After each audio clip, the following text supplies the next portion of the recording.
அன்புக்குரிய சகோதர சகோதரிகளே, சில நாட்களாக இணையதளங்களில் உலா வந்து கொண்டிருந்த அரபு நாட்டோ இன்று படு தோல்வி அடைந்துவிட்டது.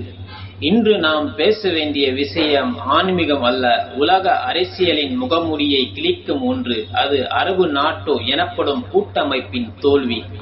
நாடுகள் பல ஒன்றிணைந்து அமைக்கப்பட்ட அந்த கூட்டமைப்பு உலகத்தின் அமைதியை நிலைநிறுத்த வேண்டிய பொறுப்பு பெற்றிருந்தது. ஆனால் உண்மையில் அவர்கள் செய்தது என்ன?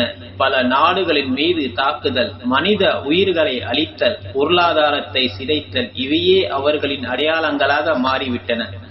இதிலிருந்து நமக்கு தெரியும் உண்மை ஒன்று: வெளிநாட்டு சக்திகளின் மீது நம்பிக்கை வைத்தால் எந்த சமுதாயத்திற்கும் அமைதியும் பாதுகாப்பும் கிடைக்காது. ஆனால் மிக கவலைக்குரிய விஷயம் என்ன தெரியுமா? உலக முஸ்லிம் சமூகமே ஒன்றிணைந்தே இல்லை. ஒரே அல்லாவை வழிபடும் நாம் சகோதரத்துவத்தை மறந்து பிரிவுகள், அரசியல், இனவாதம், சுயநலம் போன்றவற்றில் சிக்கிக் கொண்டிருக்கின்றோம்.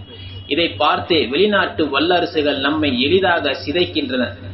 நம்முடைய உண்மையான வலிமை ஆயுதங்களில் இல்லை, அரசியலில் இல்லை. அது ஒற்றுமையிலும் சகோதரத்துவத்திலும் ஒரே குரலில் நிற்பதில்தான் இருக்கின்றது. நபி பெருமானார் அவர்கள் கூறினார்கள், முஸ்லிம்கள் ஒரே உடலைப் போல, ஒரு பகுதி வலித்தால் மற்ற பகுதிக்கும் வலிக்க வேண்டும். ஆனால் இன்று அதற்கு மாறாக, ஒருவருக்கு வலித்தால் மற்றவர் மகிழ்கிறார், ஒருவரை அடித்தால் மற்றவர் கைத்தட்டுகிறார். இதுவே நம்முடைய மிகப்பெரிய தோல்வி. அரபு நாட்டு தோல்வி அடைந்தது. ஆனால் அதைவிட ஆபத்தான தோல்வி என்னவென்றால் முஸ்லிம் சமூகத்தில் ஒற்றுமை இல்லாமை.